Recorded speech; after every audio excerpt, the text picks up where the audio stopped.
The cipher had defeated 4 men before her. Adeline knew this because their attempts were still spread across the table when she arrived, crumpled pages covered in crossed-out letter substitutions, frequency analyses abandoned halfway. One sheet simply torn down the middle as though the man who'd written it had decided the paper itself was the problem. The Foreign Office's finest cryptographers. 3 months of failure, neatly documented. She did not touch their work. She set her coat over the back of the chair they'd given her, smoothed her skirt once, and looked at the original. The document was a single page, intercepted from a French courier in Calais. 32 lines of text, no word breaks. The letters grouped in fives. She had been looking at it for approximately 20 seconds when she identified the outer encryption layer, a Vigenère variant, modified. The kind French military intelligence had used in the early 1880s and abandoned by 1885 when someone she had read about this in one of her father's journals pointed out a fundamental weakness in the key repetition pattern. Whoever had sent this message was working from an outdated codebook. Well, the voice came from across the room. She had been aware of him since she walked in. It was difficult not to be. The Duke of Ashton occupied space the way certain kinds of men did. As though the room had always been intended for him and everything else was furniture. He was standing near the window with 2 officers she didn't recognize. All 3 of them watching her with the particular expression of people who had already decided what they were looking at. She kept her eyes on the document. "I'm reading." "Your Grace, you've been reading for 30 seconds, yes. A pause. She heard one of the officers shift his weight. The outer layer was confirmed. She moved her attention to the underlying structure, tracking the frequency distribution in her head, T, A, O, the most common letters in English. In French, E, A, I, S, N. The distribution here didn't match either cleanly. A mixed language key, then. Or a deliberate disruption pattern. She checked the 5th letter groupings for a secondary rhythm. There'd a slight but consistent variation in the groupings at every 7th line. Not random. A signature. She knew that signature. Her finger moved before she could stop it. 3 quiet taps against the edge of the table. Morse code. Confirmed. She pulled her hand back immediately and did not look up. "Miss Marsh." She looked up. The Duke had moved closer. He was younger than she'd expected, early 30s. Perhaps with the kind of face that had probably been called handsome so often it had stopped meaning anything to him. What struck her instead were his eyes, the focused, evaluating quality of them. Like a man accustomed to reading things that didn't want to be read. "Them white colleagues," he gestured to the 2 officers. Neither of whom looked particularly collegial or skeptical that a telegraph operator from Whitechapel is going to accomplish what trained cryptographers could not. "That's reasonable of them," Adeline said. The Duke's expression shifted slightly. Not what had expected. She noted. He reached past her and picked up the document. Holding it up between 2 fingers as though appraising an object at auction, something whose value had already assessed and found wanting. "The French government doesn't know we have this. Whatever's in it has a window of perhaps 3 more weeks before the information becomes irrelevant." He paused. "Or you could simply tell me now that it's beyond your abilities. There's no shame in it. The men who tried before you were considerably more credentialed. I am sure they were. So." He set the paper down in front of her. His tone shifted into something that wasn't quite amusement, more like the performance of it, for the benefit of the officers behind him. "If you can decipher this, they'll marry you." One of the officers made a sound that was almost a laugh, quickly converted into a cough. The other studied the ceiling. The Duke didn't smile. He watched her with those flat, evaluating eyes. And she understood what this was: a test, yes, but also a demonstration. He was showing his colleagues that he could afford to be absurd because the outcome was already known. The woman from the telegraph office would fail, the cipher would remain unbroken. And the small theater of this evening would have served its purpose of elimination. Adeline looked at the document. She looked at it for a long moment, not because she needed to, but because she was deciding something. Then she said, "How generous. Though I confess I'd sooner feed that particular prize to the ravens than accept it." She pulled the document closer and picked up the pen that had been left on the table. "I'll need a clean sheet of paper. And I'd appreciate fewer people standing behind meth breathing is distracting. Si. Lens," she began to write. The outer Vigenère layer came apart in 11 minutes. She worked steadily, without crossing anything out, filling the clean page with her reconstructed plaintext in the neat, small handwriting of someone who had spent years fitting a great deal of information into small telegram forms. The key phrase, once Shed extracted it, was a quotation from Molière El Temps any fate rein à l'affaire, which struck her as the kind of thing a person chose when they thought they were being clever and weren't, when the outer layer was done.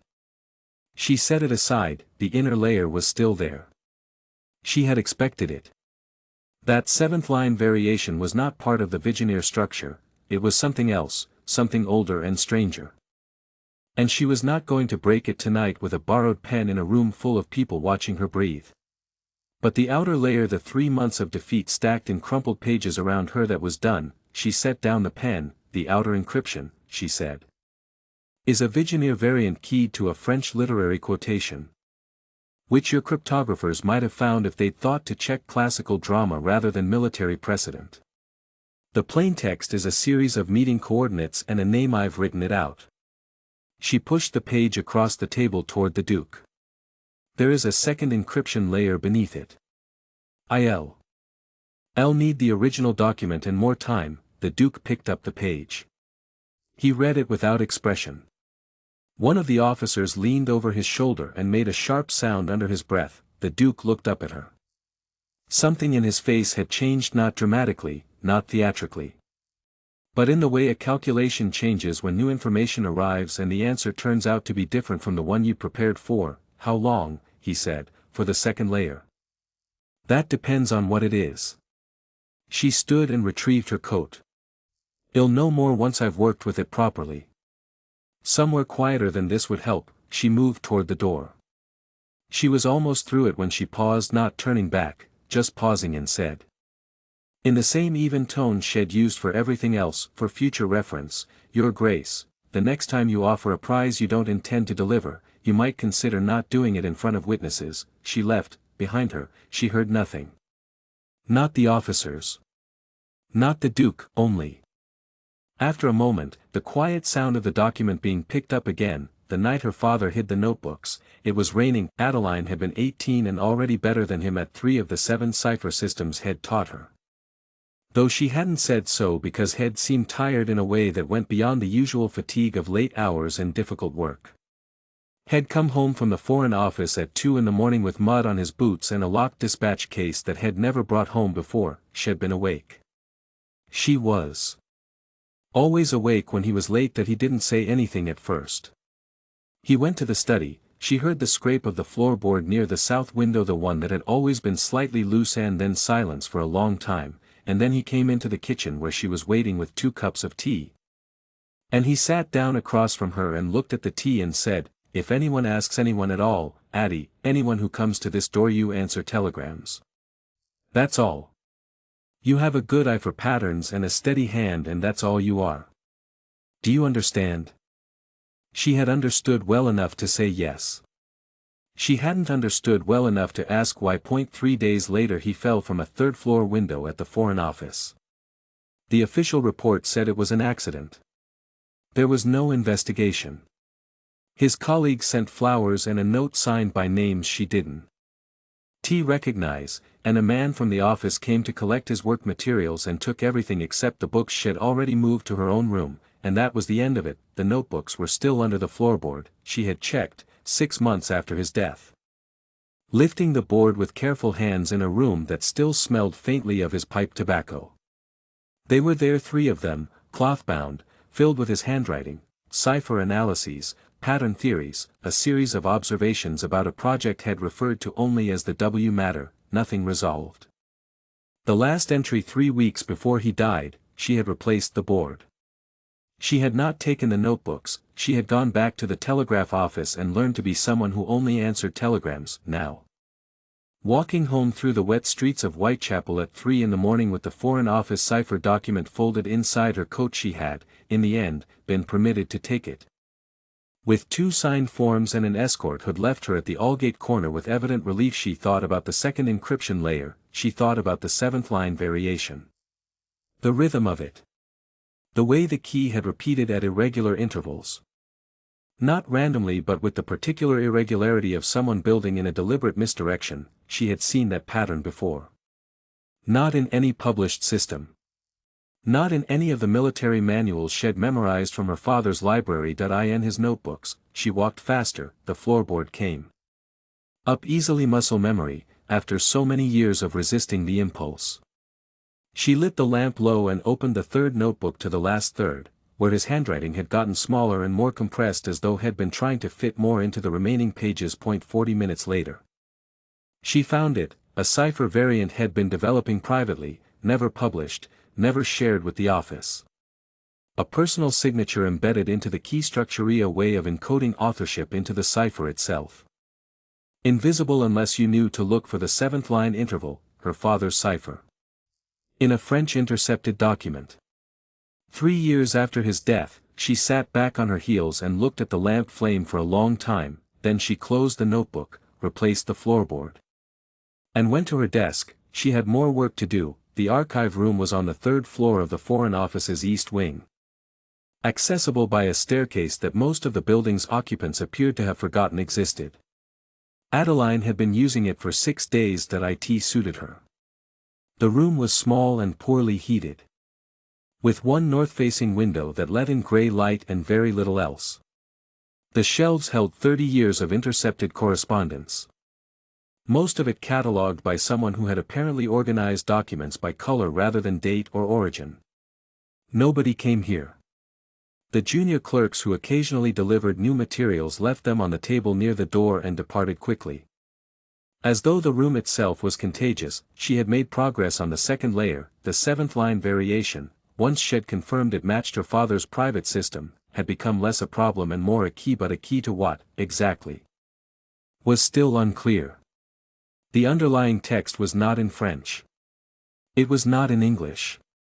It appeared to be in a substitution system she didn't recognize, which meant either it was something new, which was unlikely given the age of the outer encryption, or it was something old that had been deliberately obscured from public record. She was working through the second possibility when the door opened. She didn't look up.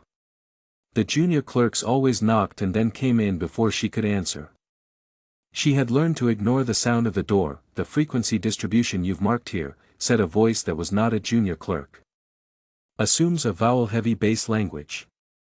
But the symbol clustering in lines 12 through 18 suggests otherwise. Adeline looked up. The Duke of Ashton was standing 2 feet inside the door, her working notes in his hand. He had picked them up from the side table near the entrance where she had left them, she realized. Because she had not anticipated anyone in this building being able to read them, that he was not supposed to be able to read them. Her working notation was a personal shorthand, half symbolic, half phonetic. Developed over years of needing to think faster than she could write in standard form. That he was reading it. You've been here 20 minutes, she said, closer to 30. He set the notes down and moved to the other side of the table, studying the main document where she'd pinned it flat. You didn't hear me come in. You were. He paused, and she saw his gaze drop to her hand, which was resting on the table's edge. Thinking, her fingers were still. She had not been tapping. She was certain she had not been tapping. Your notation system, he said, as though this were a normal conversation occurring at a normal hour in a normal place. Is it original? Yes. How long did it take you to develop? I didn't develop it deliberately. It evolved. She straightened in her chair. Your Grace, this room isn't. Your father had a similar system. Not the same. His ran more heavily to phonetic compression, less to symbolic substitution. But the underlying logic was comparable. He looked up from the document. I saw it once, in 1876. He was explaining a cipher analysis to a small committee, and had written his working notes on the back of the briefing paper. I was the most junior person in the room and nobody thought to take it away from me before I'd read it. A pause. He was considerably better at the encryption than the committee deserved. Adeline did not move. You knew him. she said. It was not quite a question that I knew of his work. I was 22 and attached to the office on a temporary basis. My uncle's idea of useful education. I doubt your father knew my name. He returned his attention to the document. But I remembered the notation. When your name came through the telegraph office records, and the supervisor's report mentioned that you solved a routing cipher had submitted as a test one that his own staff had marked as unsolvable. I remembered what I'd seen in 1876. The room felt very quiet. You investigated me, she said. That I looked for you, he said. The distinction appeared to be meaningful to him. There's a difference, she thought about her father's face across the kitchen table. You answer telegrams. That's all you are. She thought about 12 years of making that true.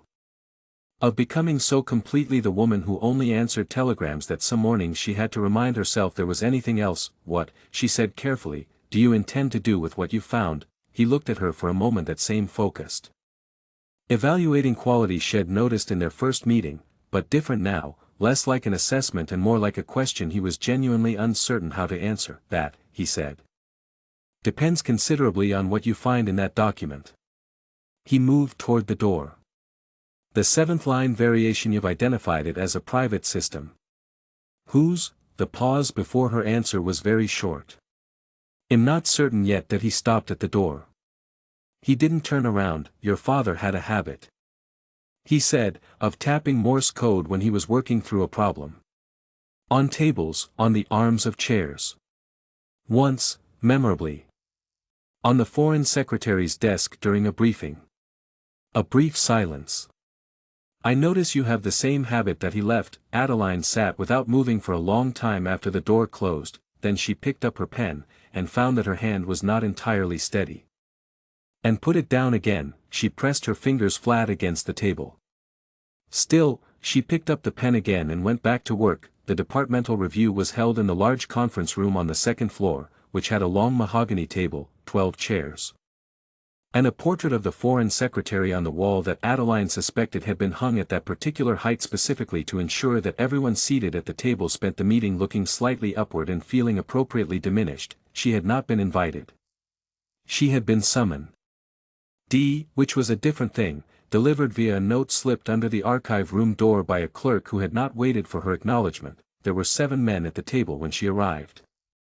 She recognized 3, the Duke, seated at the far end with the particular stillness of someone who has decided not to speak until he has reason to, Colonel Graves, the Deputy Director of Intelligence, whose objections to her presence she had heard about secondhand from the same clerk network that had delivered her summons. And a man she knew only as Hartley, who had been introduced to her on her first day as the department's senior analyst and who had looked at her in the way people look at objects left in the wrong room, Miss Marsh. Colonel Graves had the voice of a man who had practiced authority long enough that it had become indistinguishable from his actual personality. We've asked you here to provide an update on the decryption progress. She provided it, the outer layer resolved, the inner layer identified as a private cipher system of unknown origin. Estimated time to full resolution dependent on access to additional reference materials. She was precise. She was brief. She gave them exactly what they needed and nothing they could use against her. Graves waited until she had finished. Then he said, I want to raise, for the record, the question of departmental protocol regarding the use of external personnel for classified materials. He did not look at her while he said it. He addressed the middle distance above the mahogany table. The document in question carries a Category 1 restriction. The individuals authorized to hand look Category 1 materials are, by regulation, required to hold a formal security clearance issued by this office. Miss Marsh's clearance was issued on her first day, the Duke said, without looking up from the folder in front of him. An expedited clearance, Graves said. Issued without the standard vetting process. The standard vetting process takes 6 weeks. The document's intelligence window is 3 weeks. The Duke turned a page. The calculation was straightforward. The calculation, Graves said, his voice acquiring a careful evenness that Adeline recognized as the sound of a man who was controlling something, may have been straightforward. The implications are less so. We have an individual with no institutional affiliation, no verifiable professional background, and no security history. Handling the most sensitive intercepted document this department has received in 4 years. He paused. I am simply asking that we discuss whether this is appropriate. Adeline looked at the portrait of the Foreign Secretary. Miss Marsh, said a voice to her left. Hartley, the senior analyst, who had evidently decided this was a good moment to participate. Perhaps you could tell us where you received your training in cryptographic analysis. That I am self-taught, she said. The silence that followed had a particular texture to it. Self-taught. Hartley repeated, yes, and yet you were able to resolve in 11 minutes what trained cryptographers could not resolve in 3 months. The trained cryptographers were looking for a military cipher system, she said. It isn't one. If you look for something in the wrong category, you won't find it regardless of how well trained you are. Another silence. Hartley glanced at Graves. Graves had still not looked at her. He was looking at the Duke. With the expression of a man who has made a point and is waiting for it to land, the Duke closed his folder. Colonel Graves, do you have a substantive concern about the decryption progress, or are you raising a procedural objection because the progress is being made by someone you didn't select?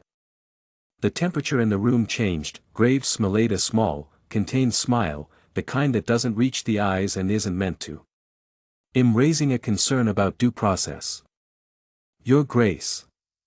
Nothing more. He gathered his papers. I'm sure Miss Marsh is very capable. I simply think it's worth ensuring that our procedures are followed, particularly given the sensitivity of the material. He looked at Adeline for the first time, directly. For exactly as long as it took to make a point. We wouldn't want any complications. The meeting concluded shortly after. Walking back to the archive room, Adeline thought about the way Graves had smiled. The way he had retreated from the Duke's challenge too easily, not defeated, but recalibrating. The way he had looked at her at the end, not with hostility, but with something more careful than hostility. Assessment, she thought. He was assessing what she knew. Not yet. She reached the archive room, closed the door, and stood for a moment in the gray north light. Then she went back to the second layer. She found it at 2:20 in the morning. 11 days after she had first been brought to the Foreign Office, the second layer had been resisting her in the specific way that well-constructed ciphers resist, not by being impenetrable, but by offering just enough purchase to keep her working. Each apparent breakthrough opening into a new complication. She had filled 4 notebooks with her working analysis. She had slept an average of 4 hours a night. She had eaten whatever the junior clerks left on the side table, which was not always food she would have chosen, and once, memorably, was not food at all but a departmental requisition form that someone had placed there by mistake. She had stopped noticing the cold in the archive room 2 days ago. Tonight she was working on the substitution pattern in the document's final 8 lines, which had been behaving differently from the rest, not dramatically, but with the small persistent wrongness of something that had been deliberately made to look like everything around it while actually being something else entirely. She had been turning this problem over for 3 days, approaching it from 4 different angles. And she was beginning to develop a 5th angle when something shifted. She stopped writing. She looked at the interval structure in the final 8 lines again. Then she looked at the 7th line variation she had documented in her first week. Then she put both sheets side by side and looked at the relationship between them. The interval structure in the final 8 lines was not a different cipher. It was a key. Specifically, it was a key to the 7th line variation placed at the end of the document, embedded in plain sight as part of the main text. Readable only if you knew to look for the interval pattern, and the interval pattern was only visible if you knew what it meant. Her father's private system had 2 components. She had known about the first, the 7th line variation, from his notebooks. She had not known about the second, because he had never written it down anywhere she had found. He had built it into this document instead, which meant he had written this document. Or someone had, using his system. But the second component was unpublished and unrecorded, and she was the only person alive who knew the first component existed. Which meant the second component could only have come from one source. Her father had sent this message 3 years after his death. She sat with that for a moment. Then she pulled the clean sheet toward her and began to work the full system, both components together. The seventh-line key applied through the final eight-line structure and the substitutions began to resolve, and the text underneath came clear, letter by letter. In the particular silence of a room where something important is happening and the room itself seems to hold its breath, the message was 47 words. She read it once. Then again. Then she set down her pen and read it a third time with her hands flat on the table. Fingers pressed to the wood. Completely still. W archive not destroyed. Graves knows. Delivery arranged before extraction. If this reaches you, the extraction failed. The archive is at the location of the first lesson. Addie will know. Addie, the only person who had ever called her that, was her father. The lamp flame moved slightly in a draft from somewhere. She watched it settle. Outside, the city made its night sounds. A cart on cobblestone somewhere below, the distant rhythm of a train. She had been wrong about one thing. She realized. She had told herself for 12 years that her father had been caught, that someone had found out what he knew and eliminated him before he could act. She had built her entire life around the lesson of that: be invisible. Or be destroyed, but he had known he was being watched. He had known the extraction was coming. He had taken the time found a way. Through some channel she couldn't yet reconstruct. Oh, write this. To send it out into the world in a form that only she could read. To trust that she would eventually find it. He had not been caught off guard. He had made a choice. She was not yet sure what to do with that. She folded the translate on carefully and placed it inside the cover of her third notebook, which she then placed inside her coat, which she then buttoned. She restored the archive room to its normal state. She collected her things with methodical care. She did not take the original document. It was Foreign Office property and removing it would raise questions she was not ready to answer. She paused at the door with her hand on the frame, the location of the first lesson. She knew exactly where that was. She turned off the lamp and walked out into the corridor, and her footsteps were very quiet on the stone floor. And she did not tap anything as she went. Barrows found her the following evening. She had spent the day at the telegraph office. Her shift supervisor had been making pointed remarks about unreliability, and she had judged it prudent to appear for at least one full day of ordinary work, and she was halfway home when she became aware of someone keeping pace with her on the opposite side of the street. Not following. Matching. There was a difference. And she knew it. She turned into the narrow passage beside the chandler's shop on Aldgate Street and waited. Barrows came around the corner 30 seconds later. He was a small, weathered man in his 60s who had spent 30 years as a Foreign Office courier and looked like someone who had made a career of being forgettable. Her father had trusted him more than anyone else in the department. She had met him twice, once at her father's funeral, and once 6 months later when he had appeared at her door with a sealed envelope containing nothing but a set of numbers she had eventually recognized as a railway timetable. She had understood: if you need to leave quickly, these are the trains. She had never needed to use it. You've been at the office, Barrows said.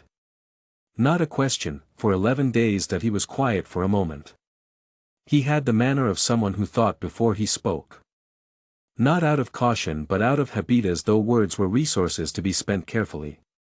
Ashton brought you in. Yes. How much does he know? About what specifically? About your father, she considered. He knew my father's work. From a distance. He knows him, self-taught. He knows. She paused. More than I expected. Barrows nodded slowly, as though this confirmed something. He's been looking into your father's case for 2 years. Quietly. On his own. Not through official channels. He looked past her at the entrance to the passage, checking the street. I didn't tell him about you. I want you to know that. He found you himself. Something settled slightly in her chest that she hadn't realized was unsettled. Graves. She said, yes, tell me. Barrows looked at her for a moment, assessing, the way her father's colleagues had always assessed, calculating what to say and what to hold back. Then he seemed to decide something. Graves has submitted a formal security review request to the Home Office. Your name. Your address. Your employment history. The stated reason is standard protocol for external personnel handling classified materials. He paused.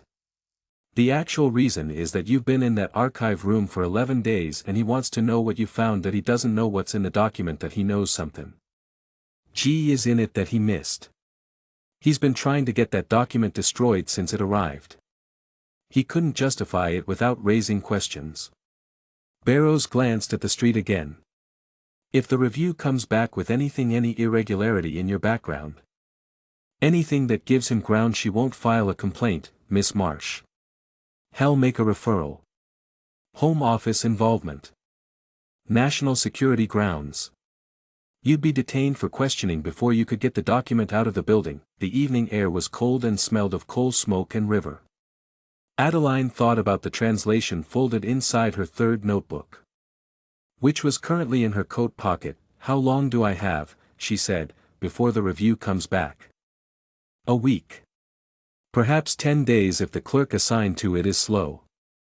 He reached into his coat and produced a small envelope. There's a name in there. Someone at the Home Office who was a friend of your father's and owes him a debt that hasn't been collected. He might be able to slow the process.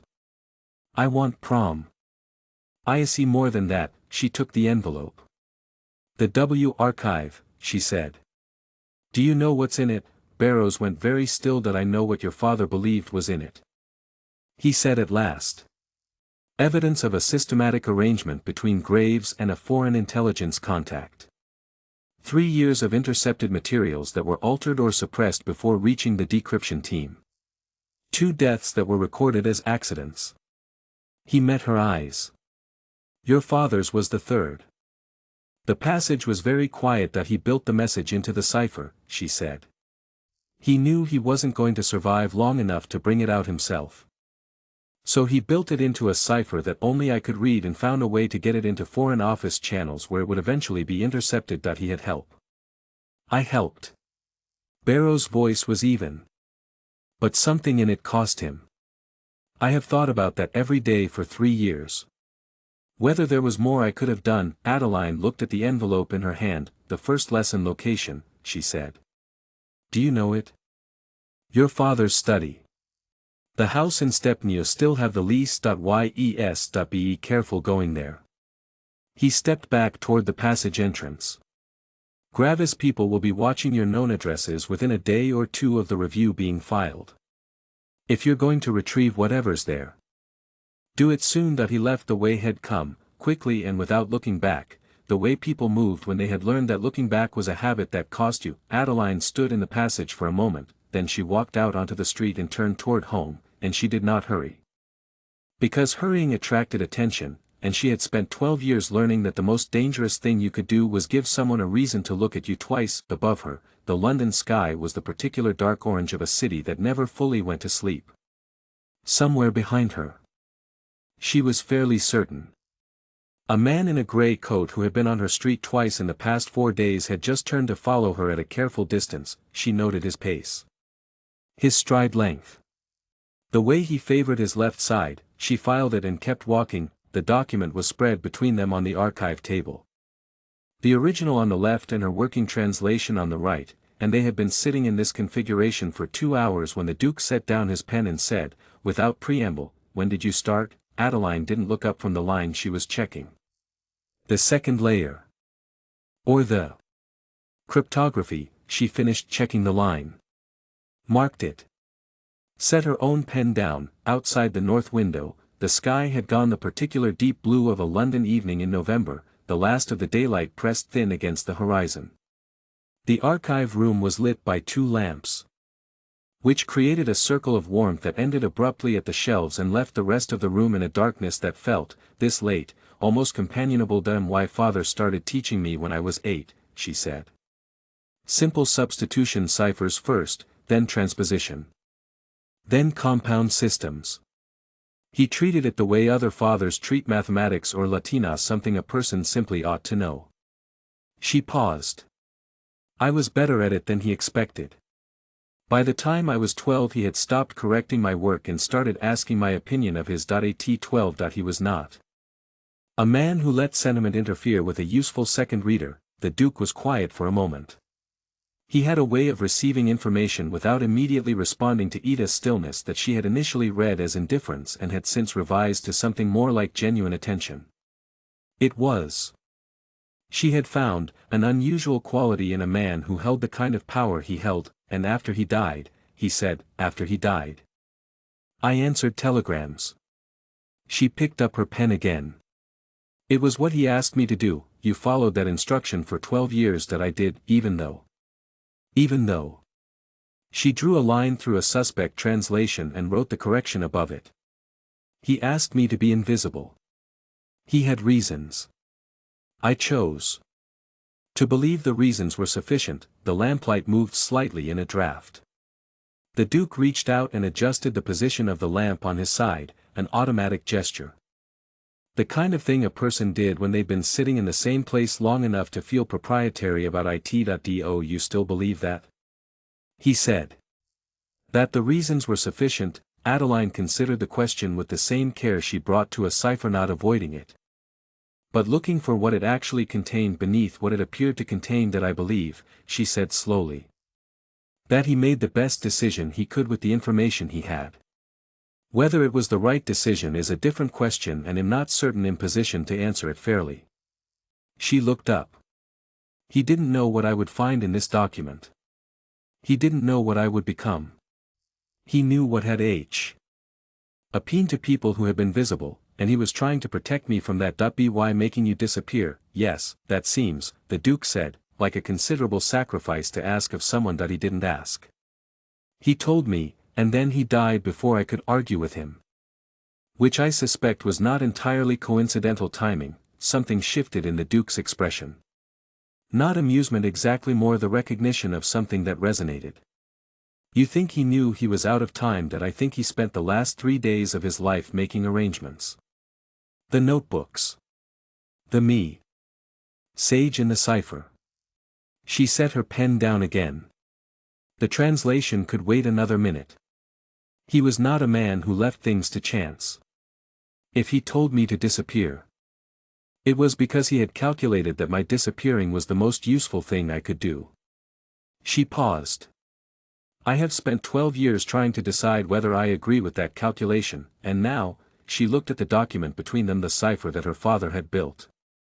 The message he had left her, the evidence he had died protecting. Now, she said, I think the calculation has changed. The Duke looked at her across the table, and for a moment neither of them said anything. And the lamplight held them both in its small warm circle while the dark gathered at the edges of the room. Then he said, I knew your father's work before I knew his name. When I finally learned who he was. He had been dead for 6 months. A pause. I have been trying to find out what happened to him for 2 years. I want you to know that. Not because it changes anything immediately, but because you should know it. Adeline absorbed this. Why? She said, because you're working in the dark with incomplete information, and that's a disadvantage you don't need to have. He picked up his pen. And because your father deserved better than what he got, and you have been living the consequences of that for 12 years. And it seemed he stopped. Looked at the document. It seemed important that you know someone else understood that. The room was very quiet. Adeline picked up her pen. Tell me, she said, what you found in your 2 years. That he told her. It took another hour, and the lamps burned lower. And by the time he had finished she had 3 new pieces of information she hadn't had before, and a considerably more complete picture of what the W archive contained and why Graves needed it to stay buried. When he finally stood to leave, she did not say thank you. It seemed like the wrong currency for what had passed between them. Instead she said, the translation will be complete in 4 days. Possibly 3. That he nodded. At the door, he paused, the same pause she had made, she realized, on her first night. At the same threshold. Adeline, he said. Not Miss Marsh. She waited. Be careful going to the house in Stepney. He opened the door. Gravis people are faster than Barrows thinks. That he left. She sat for a long time in the diminishing lamplight.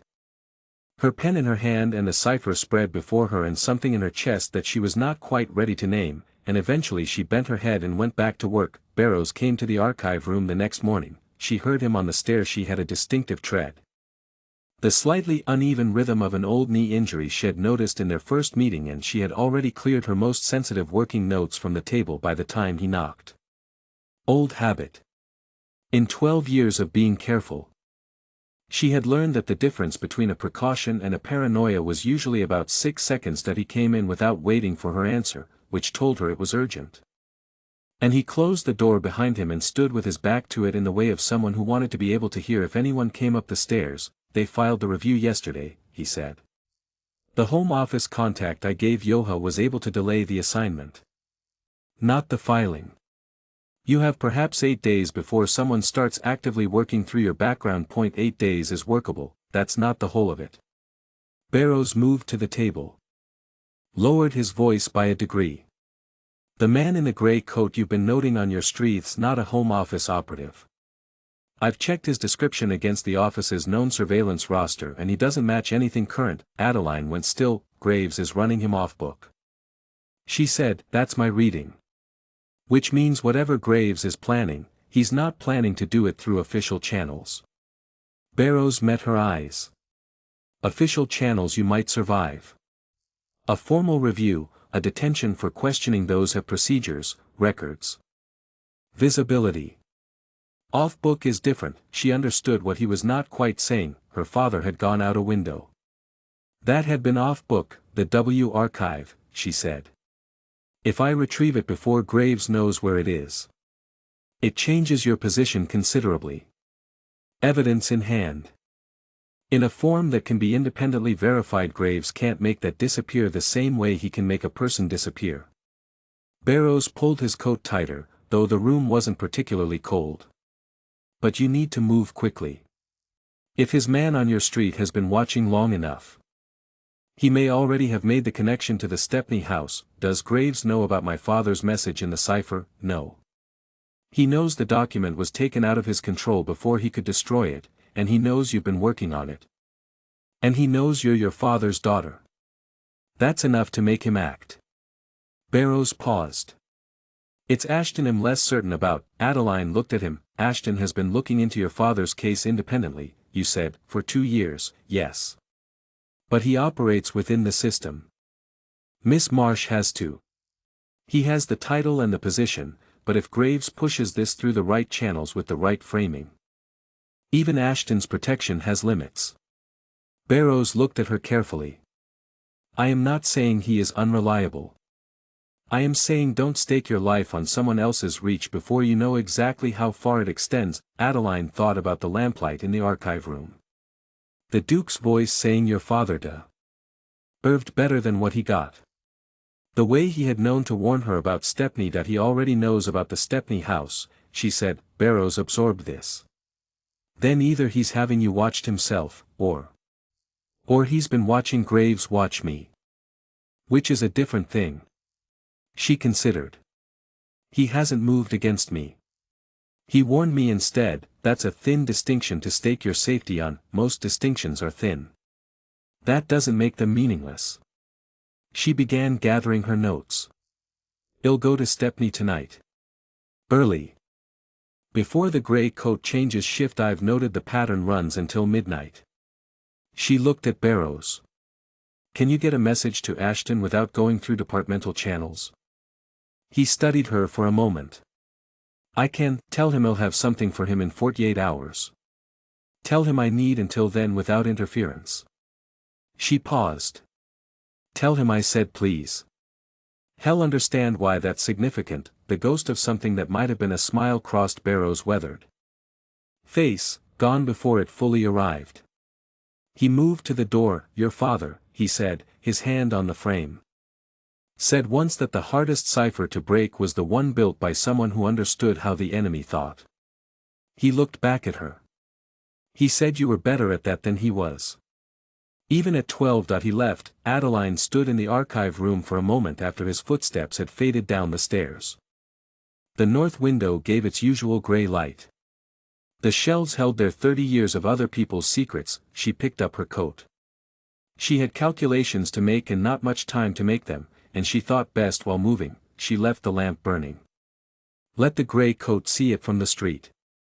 If he was watching, let him think she was still here, still working, still contained within the small circle of the lamp's reach. She went out through the east staircase, which led out onto a side street she had identified on her third day as the building's least observed exit.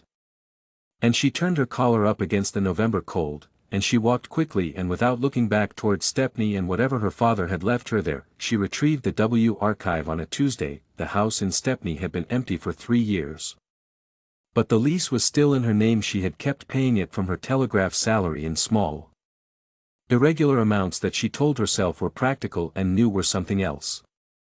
The lock was stiff from disuse. The hallway smelled of damp plaster and the particular cold of rooms that have been closed too long. And she stood in the dark for a moment with her back against the door and listened to the house be empty around her. She had grown up here. The geography of it was in her hands before her eyes adjusted. 6 steps to the coat rack, 12 to the kitchen door. The 3rd stair from the top creaking under the right foot but not the left. Her father's study was at the back of the house, overlooking a small walled garden that had gone entirely to seed. She did not light a lamp until she was inside with the curtains drawn. The first lesson had been given at the desk by the window. She had been 8 years old and he had spread a sheet of paper between them with 26 letters WR. Written in 2 rows the plain alphabet and the cipher alphabet, and he had said, "The principle is simple. The art is in making the simple invisible." She moved the desk, beneath it, set into the floorboard with the kind of craftsmanship that required patience and a very good chisel. Was a compartment she had not known existed. Inside, 3 oilskin-wrapped packages, a sealed envelope with her name on it in her father's handwriting, and a small brass key. She sat on the floor of her father's study with the packages in her lap and the envelope in her hand. And she allowed herself exactly 90 seconds to feel the full weight of it. 3 years, the 12 years. The 80-year-old girl at the desk who had learned that the art was in making the simple invisible and had applied that lesson to herself so thoroughly that she had nearly disappeared entirely. Then she put the envelope in her coat pocket, the packages under her arm, locked the compartment back into invisibility, replaced the desk, extinguished the lamp, and left. She was back at her own rooms by midnight. The gray coat had not been on the street. She spent the next 2 hours going through the archive's contents. That it was worse than Barrows had described. It was, in certain respects, worse than she had imagined. 3 years of intercepted intelligence from a foreign contact within the Austro-Hungarian Foreign Ministry, systematically altered before reaching the British decryption team. Amounts changed, names substituted, in 2 cases entire messages fabricated. A financial record, kept in Gravis' own hand, of payments received. And at the back of the 3rd package, in her father's handwriting, a complete analytical summary of the pattern, dates, amounts, the specific alterations made to each document. The evidence chain that connected every falsified intercept back to Gravis' desk. Her father had built the case entirely. He had simply not lived to deliver it. She sat at her own desk in her own room and thought about what happened next. The straightforward answer was, take it to the Duke. He had been looking for this for 2 years. He had the institutional position to act on it. He had warned her about Stepney, which meant he was watching Graves watch her. Which meant he understood the danger she was in and had chosen to inform rather than interfere. The less straightforward answer was, take it to the Duke and become, in some formal or informal way, his problem to solve. His asset to protect. She stopped that thought and examined it. She was being unfair. She knew she was being unfair. He had given her no reason to believe he would treat her that way. Had given her, in fact, several reasons to believe otherwise. But 12 years of be invisible, or be destroyed left marks that did not fade simply because the person in front of you had not yet done anything wrong. She was still sitting there, turning this over, when she heard a soft knock at her door. She was on her feet before she had consciously decided to move. The archive swept off the desk and under the loose floorboard she had installed herself 2 years ago out of habit and caution. Her hand on the small penknife she kept in her right coat pocket. Then she heard the pattern, 2 knocks, a pause, 1 knock. The same pattern Barrows used. She opened the door. That it was the Duke. That he was not in his usual Foreign Office clothes, plain dark coat, no insignia. The kind of thing a man wore when he did not want to be identified by his tailor. He looked at her hand, still in her coat pocket around a penknife, and something in his expression acknowledged this without making a thing of it. Barrows said you'd gone to Stepney. He said. I wanted to be certain you'd come back. She stepped back from the door. He came in, and she noted the way he moved through her space, careful, not presuming. Taking in the room without making his assessment obvious. He was good at this. Better than she would have expected from someone who had spent his life in rooms that were arranged for his comfort. You have it. He said. It wasn't a question. He had looked at the desk and seen the faint impressions of oilskin wrapping on the surface where she hadn't quite cleared them. I have it, and, she told him what it contained. She gave him the facts in the order they were most useful, the financial records first. Then the falsified intercepts, then her father's analytical summary. She watched him listen. She had learned to read listeners, the ones who were waiting for you to finish so they could respond. And the ones who were actually taking in what you were saying and revising their picture of the world accordingly. He was the second kind. When she had finished, he was quiet for a moment. That we can have Graves in front of the Foreign Secretary within the week. He said. With your father's summary and the financial records, the case is complete. I can manage the institutional side, the presentation, the protection of sources, I want to be in the room. He stopped. When it's presented. She said. I want to be present. That will raise questions about how the evidence was obtained. Your role would have to be.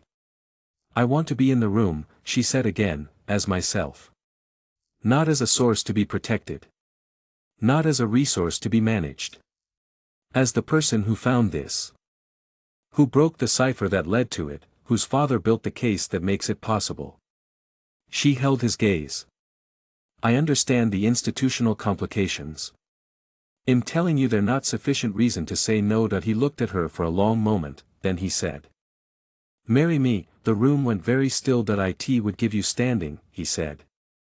And his voice was careful in the way of someone trying to be precise and knowing that precision was going to sound insufficient. A formal position. Protection that doesn't depend on departmental goodwill or my ability to manage Gravis' influence. As my wife, you would have a name that isn't mine. She said. A position contingent on yours. A form of protection that functions by making me an extension of someone else's identity. She kept her voice even. She was not angry, or rather, she was angry, but underneath the anger was something more complicated. Something that recognized the offer was genuinely meant and was no less impossible for that. You're offering me a cage with better locks. I understand that you intend it kindly. I'm telling you I can't accept it. The alternative is that you remain vulnerable to. I know what the alternative is. She ved to the window, not to look out, but to put the width of the room between them, because she needed the space to say the next thing clearly. I have been managing my own vulnerability for 12 years. I am not asking you to solve it. I am asking you to let me be present when we present the evidence. And to trust that I have thought through the implications of that request more carefully than you have, Adeline. I am not a cipher to be solved, she said. I am not a problem to be managed. I am not an asset to be protected. She looked at him across the room, and the lamplight was between them. And she was aware that she was saying things she had not said to anyone, ever, and that the fact of saying them was its own kind of irreversible. I have spent 12 years being invisible because someone I loved asked me to. And I am not going to spend the next 12 being visible on terms that aren't my own. Silence. The Duke stood in the middle of her room with his careful, attentive stillness, and he looked at her, and she looked back. And neither of them spoke for long enough that the silence acquired a texture and a weight. All right, he said at last. She waited. Not all right as in I agree with your assessment of what I offered, he said. All right as I need hear you. And I need to think about what I'm actually asking for. As opposed to what I thought I was asking for. He reached for his coat. I am not going to pretend the distinction between those two things is obvious to me right now. But I believe it exists and I'd like the opportunity to find it. He moved toward the door. The presentation. He said. I'll arrange it for 5 days from now. You will be in the room. A pause, his hand on the door frame, and she recognized the gesture, the same threshold pause. The same moment of something held back and then released. As yourself. He left. Adeline stood in the middle of her room for a long time after the door closed. Outside, London made its late-night sounds, distant hooves, a shutter banging in the wind. The long moan of a foghorn from the river. She pressed her fingers flat against the window glass. Cold. Real. She did not tap anything. She went to the floorboard, retrieved the archive, and went back to work. The presentation to the Foreign Secretary was scheduled for 11 o'clock on a Thursday morning in a room on the first floor of the Foreign Office that had tall windows overlooking the courtyard and a fire that had been burning long enough to make the air feel slightly used. There were 6 people present: the Foreign Secretary, 2 members of the Intelligence Oversight Committee, the Duke, Colonel Graves, and Adeline. Graves had not known she would be there. She had watched him register her presence when he came in. A fractional pause, a recalibration. The same careful smile he had used in the departmental review. Then he had taken his seat and arranged his papers and become the version of himself he used for formal occasions, measured, authoritative. The embodiment of 30 years of institutional service. She had been working toward this moment for 2 weeks. She knew exactly what she was going to do and why, and she had made her peace with it at 3 in the morning on the day before. Sitting at her desk with the archive spread before her and her father's handwriting under her hands, the Duke presented first. He was precise and thorough. The falsified intercepts, the financial records. The pattern of systematic alteration over 3 years. He did not editorialize. He let the evidence speak in the way that evidence spoke most effectively, quietly, with the weight of accumulated fact. When he had finished, the Foreign Secretary looked at Graves. Graves said, "These are serious allegations. I would want to understand the provenance of this evidence before drawing any conclusions." Specifically, he looked at Adeline for the first time, directly. "With the careful attention of a man who has already planned his next move, I would want to understand how materials from a private residence were obtained and by whom." The materials were assembled by the late Foreign Office cryptographer Thomas Croft, the Duke said.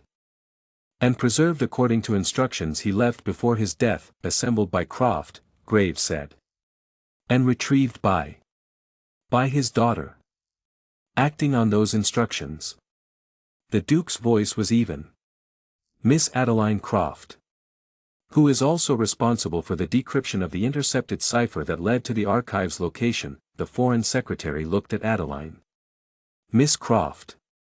You broke the cipher, the outer layer, in 11 minutes. She said. The inner layer over the following 2 weeks.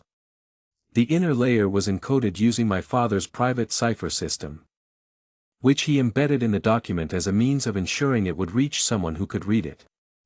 She paused. "He built it for me specifically. He had 12 years to be certain I would be able to find it." She watched the information land around the room. The Oversight Committee members exchanging a glance. The Foreign Secretary's expression shifting from formal attention to something more genuinely engaged. Graves said, "The reliability of evidence retrieved by an interested party. The financial records are in your handwriting, Colonel Graves." She said. The room was very quiet. She had not planned to say it like that. She had planned a more measured approach: introduce the financial records, allow the Duke to present them in the proper sequence. Let the institutional weight of the presentation do its work. But Graves had looked at her with that careful, assessing look, the same look he had used to assess whether she knew too much to be allowed to keep knowing it. And she had found that she was done being assessed. "Page 14 of the third document," she said, "contains a payment record dated March 1885. The handwriting has been verified against 3 other samples of your correspondence held in the departmental archive. The amounts correspond to payments received from a foreign account that my father traced to an Austro-Hungarian intelligence contact." She kept her voice level. She kept her hands still. "Page 22 contains a similar record for October 1885. Page 31 for February 1886. There are 11 such records in total." Graves was looking at her with an expression she had not seen on his face before. Not the careful smile. Not the institutional authority. Something older and less controlled, surfacing through the professional surface the way a tide comes in despite the seawall. My father, she said, spent the last 3 years of his life documenting this. He died before he could bring it forward. The cipher in the intercepted document was his way of ensuring that the work would eventually reach someone who could finish it. She let the sentence sit for a moment. I have finished it, she reached into her case and placed her father's analytical summary on the table, the document in his handwriting, complete, the case built entirely. Delivered 12 years late, the Foreign Secretary picked it up. Graves did not move. He was looking at the summary in the Foreign Secretary's hands with the expression of a man watching something he had spent 3 years preventing arrive anyway. And Adeline looked at him and felt something that was not satisfaction and not grief but some compound of both that had no clean name. Her father had known the extraction was coming.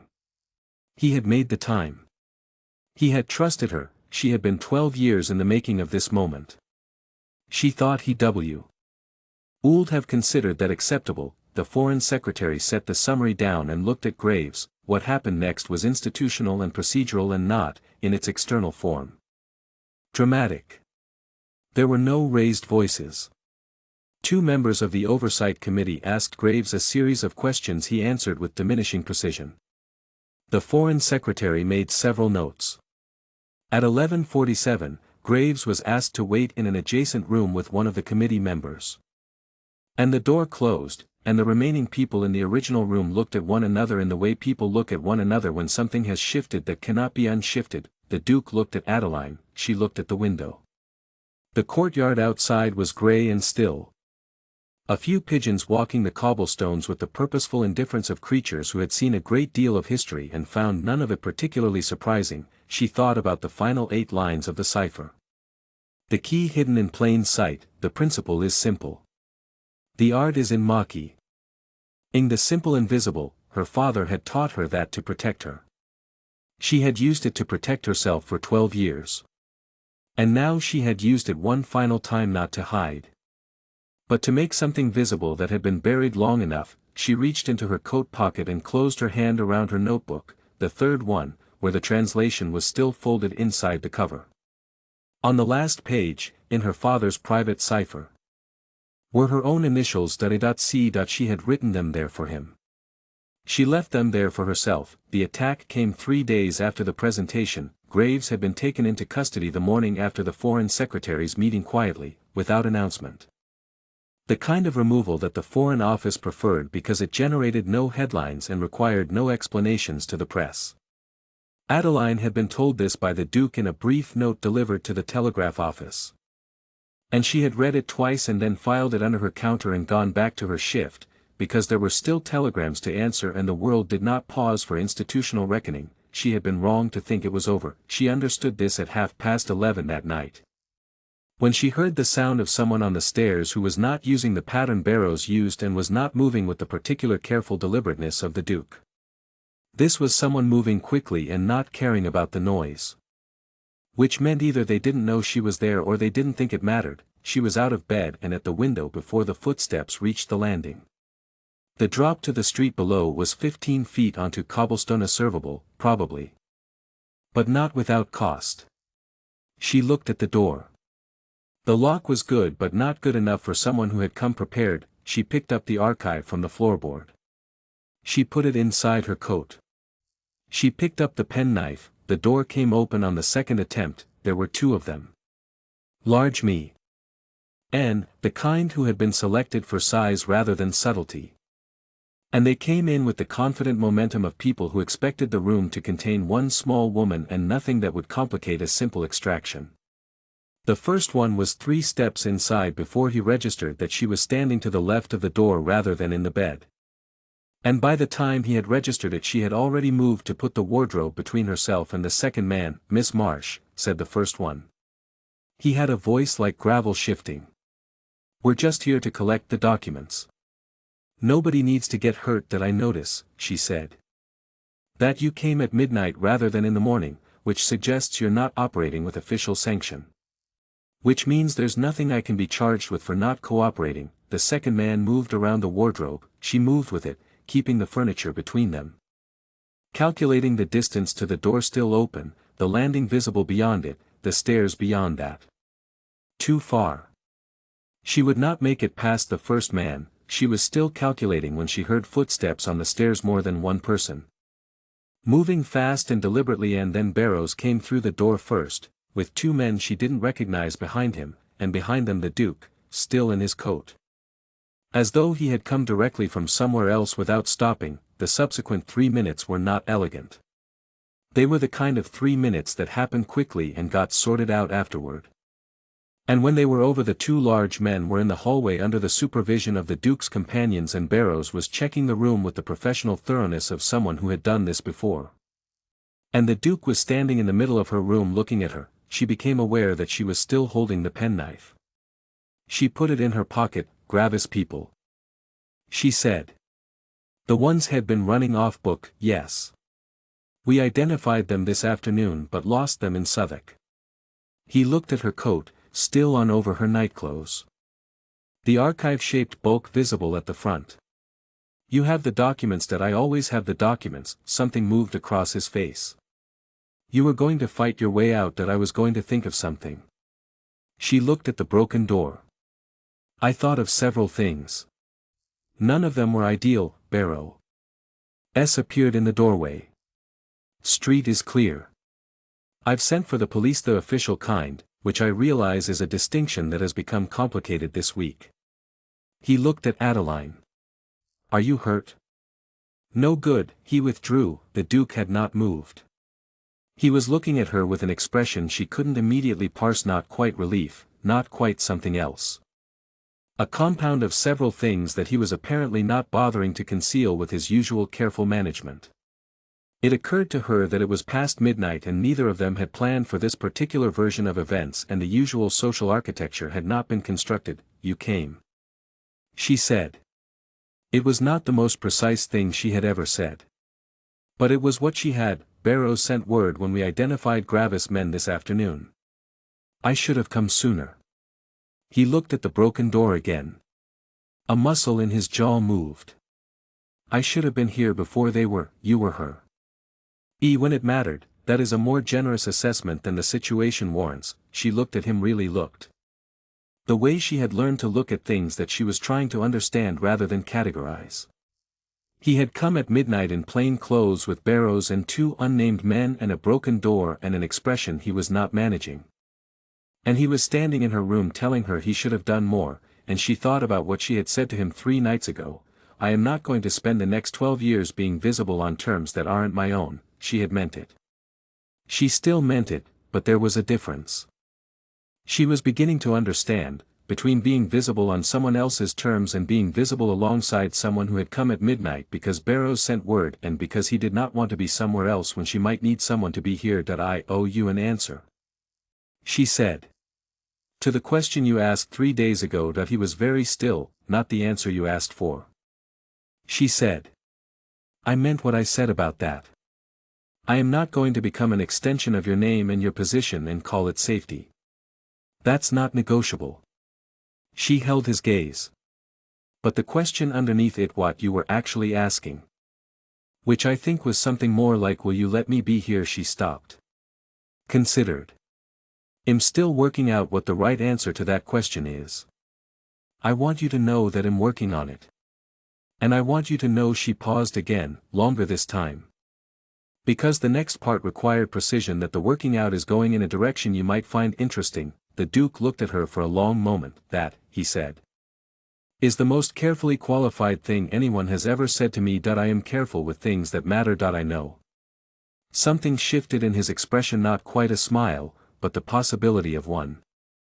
The shape of it before it arrived. "Tell me what you need. Not what I can offer, what you need.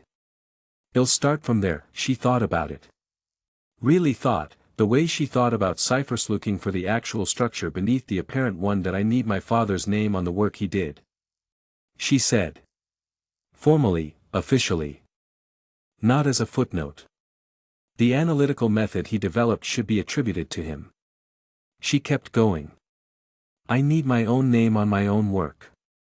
Not Miss Marsh. Not an external resource. My actual name. She paused. And I need to be the one who decides what I do next. Not manage toward it. Not protected into it. Consulted that he nodded. Once, and with the quality of someone recording rather than agreeing out of politeness, the institutional architecture for what you're describing doesn't currently exist, he said, then we build it. That he looked at her, that, he said, is going to be complicated. Most things worth doing are. She looked at the broken door, the disrupted room. The evidence of the last 20 minutes laid out in overturned furniture and a wardrobe slightly off its feet. I've been working on complicated problems for 12 years. I've found I have a tolerance for them. Barrows knocked on the open door frame. Police in 5 minutes. You'll both want to consist. And account. Adeline looked at the Duke. Can you manage that? I've been managing institutional narratives since I was 22. The possibility of a smile had arrived now. Carefully and without announcement.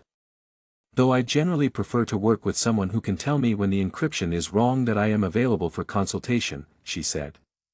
On reasonable terms, they'll send a formal request. Do that. Barrows knocked again. More pointedly, they went to deal with the police, and Adeline gave her account in the precise, economical manner of someone who had learned that the most useful testimony was the kind that contained everything relevant and nothing extraneous. The Duke gave his account in the precise, authoritative manner of someone who had learned that the most useful testimony was the kind that closed questions rather than opening them. Their accounts were, without prior coordination, entirely consistent. 1 year later. The British Cipher Bureau occupied 3 rooms on the second floor of a building in Whitehall that had previously housed a committee on agricultural tariffs and still smelled faintly of old paper and pipe tobacco, which Adeline found suited her well enough. The brass plate beside the door read, British Cipher Bureau. EST 1889. In memory of Thomas Croft, 18311885. She had argued for the memorial designation for 6 weeks, through 4 separate institutional meetings, using the same patient. Documented persistence she applied to difficult cipher problems. The Duke had supported the proposal without being asked. The Foreign Secretary had agreed in the end. Which was what mattered. Her name appeared on the Bureau's founding charter as Director of Cryptographic Analysis. Not a temporary appointment. Not an external resource. A title with a salary and a departmental budget and 3 junior analysts who had been selected through a process she had designed.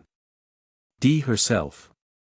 Which included a practical cipher test that none of the initially recommended candidates had passed and 2 of the self-nominated ones had. The Bureau was 6 weeks old. She was still learning what it meant to build something rather than simply maintain her own invisibility within existing structure. Yes. It was, she had found, a different kind of problem, less like breaking a cipher and more like constructing one. The principle was the same: start with what you know, build outward from structure. Check the work at every stage. She was in the middle of this reflection on a Thursday morning when the door opened and the Duke came in without knocking. Which she had told him 3 times was a habit she would prefer he correct, and which he had apparently decided to interpret as a preference rather than a requirement. That he was carrying a document. Good morning. He said. You didn't knock. That I considered it. He set the document on her desk. This arrived last night from the Berlin station. The duty officer couldn't make anything of it and send it up this morning. She looked at it without touching it. Single sheet, typewritten, 40 lines of grouped letters. No word breaks. Vigenère. She said. The duty officer thought so. He's wrong. She picked it up. The grouping intervals were irregular in a way that Vigenère didn't produce. Something in the rhythm of it was off. Syncopated. She turned it 45 degrees and looked at the frequency distribution from a different angle. This is a columnar transposition with a secondary substitution layer. German, probably the letter distribution suggests it. She set it down. 2 hours. If I start now, I'll leave you to it. That he did not leave. He sat in the chair on the other side of her desk, the chair that had appeared there approximately 3 weeks into the Bureau's operation and that neither of them had commented on, and opened the folder had brought with him. which apparently contained something unrelated to the Berlin document. She looked at him. You're staying. She said that I have paperwork. He turned a page. I find this office conducive to concentration. You have an office, mine has a portrait of the foreign secretary that I find oppressive. She considered this for a moment. Outside the bureau's windows, Whitehall went about its business in the grey November light, carriages and clerks and the whole apparatus of a government that had, after considerable institutional pressure, found room for a cipher bureau and a director whose name was not attached to any of the Wright family trees. The Berlin document, the Duke said, without looking up from his folder. The substitution layer is it the same system as the Vienna intercept from last month, different family. Same generation. Whoever is building these is working from the same theoretical base but developing different practical applications. She pulled her working notebook toward her. It's interesting. Actually, the construction logic suggests someone who was trained formally but has been improvising since. There's a confidence in the structure that you only get from genuine understanding. But the specific choices have an experimental quality, like someone testing the edges of what they know, like someone you know. She looked up. He was watching her over the top of his folder with an expression that was not quite innocent. That I was self-taught. She said, you were taught by your father until you were better than him. And then you taught yourself. That's not the same as self-taught. It's a meaningful distinction to about 4 people that I am one of the 4. She held his gaze for a moment. Then she picked up her pen and opened her notebook to a clean page. When you learn to ask better questions, she said, it'll tell you how the substitution layer works. That's the second time you've said that to me. That it will keep being true until it isn't. She looked down at the Berlin document and began to write. Close the door on your way out. If you decide to leave. He did not decide to leave. The morning went on around them, the city outside, the building settling into its daily rhythms. The junior analysts arriving in the outer office with the slightly formal energy of people who were still deciding how seriously to take their own positions. The bureau's small clock on the mantelpiece marked the quarter hours. Adeline worked through the Berlin document's outer layer in 40 minutes.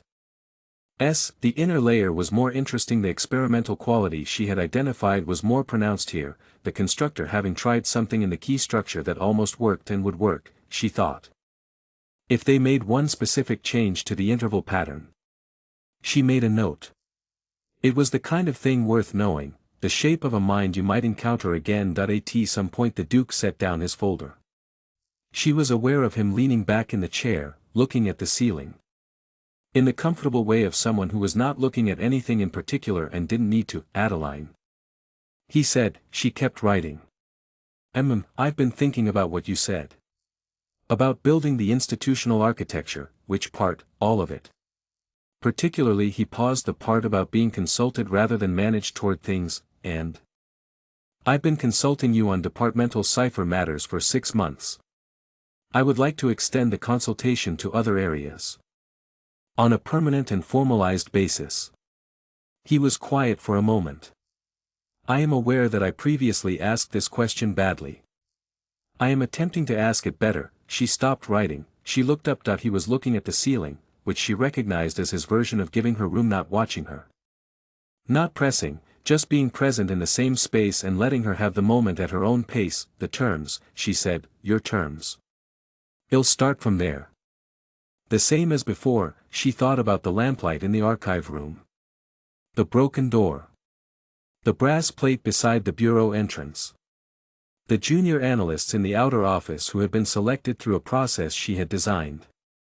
Her name on the founding charter. She thought about her father at the kitchen table. You answer telegrams, that's all.